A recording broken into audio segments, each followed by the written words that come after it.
Assalamualaikum Bebek. Kembali lagi di video Mimin. Di video ini, Mimin akan melanjutkan pembahasan film Streets in the Hot Spring. Di part 1, Chin dan dua temannya merasakan kejanggalan dan melihat kakek tiba-tiba mengambang di kolam air panas. Di part 2 ini, Lucun terjatuh dan Lihan berusaha menolongnya sampai dia sendiri yang terpeleset dan mengenai Lucun. Tiba-tiba, Lucun melihat rambut yang keluar dari pipa. Chin yang masih berusaha menolong kakeknya terkejut begitu melihat kakeknya seperti tidak bernyawa lagi. Mereka yakin kalau kakek dan nenek bukan manusia. Begitu melihat nenek, Lucun langsung menghajar nenek. Sebenarnya kakek dan nenek masih hidup. Ternyata kakek sedang terapi air yang katanya bisa menyembuhkan penyakit. Dan air di kolam sudah 6 tahun gak diganti. Pipa air jadi tersumbat. Ya maklumlah, cuma 2 orang yang sudah tua mengurusi hotel. Bayangin Beb, mereka sudah mandi di kolam. Seseorang datang. Ternyata Suzuki atau sulingmu. Bukan suling ya. Aduh Beb, Mimin gak tahu namanya, susah semua. Sulingmu berkata, kalau sudah menghubungi Chin berkali-kali. Bahkan telepon ke kamarnya. Chin baru tahu, sulingmu lah yang sebenarnya orang yang selalu menelepon. Ternyata dia nelepon dari hutan. Pas hujan pula. Ngapain coba? Malam-malam di tengah hutan sendiri. Akhirnya mereka membersihkan kolam sambil berdiskusi tentang kejadian di hotel tersebut. Dan kakek nenek yang gak pernah melihat hantu. Sebenarnya kakek dan nenek tidak mau Chin pergi dari hotel. Mereka ingin Chin yang mengurusi hotel. Ketika mereka di kolam, Chin cerita sewaktu masih SD, orang tuanya belajar di Jepang. Nah, pas musim salju, ayahnya meninggal. Dan hotel impian orang tuanya belum selesai dibangun. Dan ibunya meninggal di kolam. Begitu mendengar kolam, tiba-tiba Lucun dan Lihan langsung naik ke atas. Tapi bukan kolam ini yang dimaksud. Setelah ayahnya meninggal, sang ibu sering mabuk dan meninggal di mata air panas. Sebuah foto pembangunan hotel berada di dekatnya. Setelah kematian ayah, ibu selalu berkata, jika bukan karena hotel hantu itu, ayahmu tidak akan mati.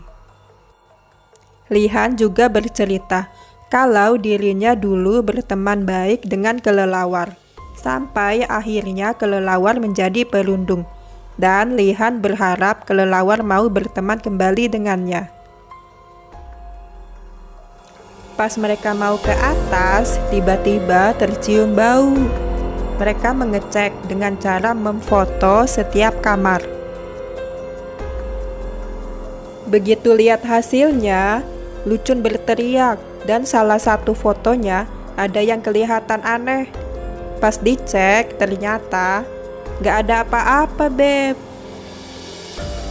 Mereka langsung ke kamar kakek dan nenek. Kebetulan kakek dan nenek tidak ada. Mereka mendobrak pintu dibantu sulingmu. Dan mereka melihat barang-barang yang membuat mereka berpikir kalau nenek dan kakek memanggil arwah orang tuanya Chin. Karena ada jarum, benang merah, dan foto orang tuanya Chin. Dimulailah mereka memburu hantu. Chin mendengar sesuatu lalu mengajak kedua temannya dan menyuruh sulingmu untuk tetap tinggal karena kalau terjadi sesuatu pada mereka, sulingmu harus panggil polisi. Mereka mencari sumber suara, tapi mereka melihat jejak kaki di anak tangga, dan mereka mengikuti jejak tersebut.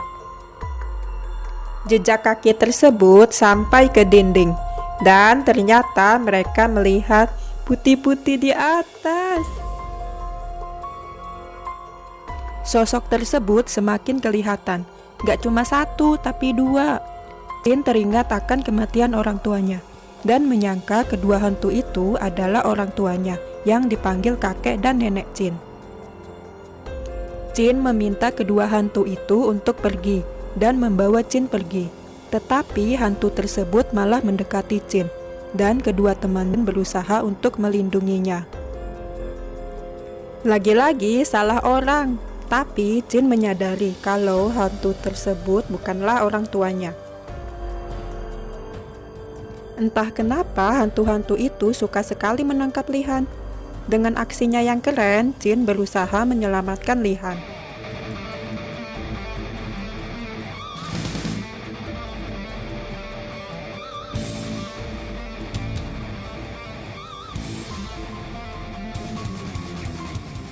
Akhirnya ketahuan kalau mereka bukanlah hantu. Kakek dan nenek melakukan percobaan karena ide tersebut datang dari Jin dan kedua orang tua Jin yang ingin membangun hotel berhantu. Tapi sayang, Jin tidak mengingatnya. Sebenarnya orang tua Jin pergi ke Jepang untuk mempelajari hotel berhantu, dan nenek yang pernah menonton di TV tentang hotel berhantu di luar negeri, sehingga banyak tamu yang berdatangan, dan juga bisa menaikkan harga kamar. Jin mengajak orang tuanya mengelilingi hotel. Mereka bukan kembali, tapi hanyalah harapan Jin untuk mewujudkan impiannya dan kedua orang tuanya. Akhirnya, hotel ramai dikunjungi tamu, termasuk kelelawar. Oh iya, kelelawar ini adalah perempuan loh, Beb. Gak nyangka kan? Dia adalah cinta pertamanya Li-Han. Sampai di sini dulu ya, Beb. Makasih sudah menonton.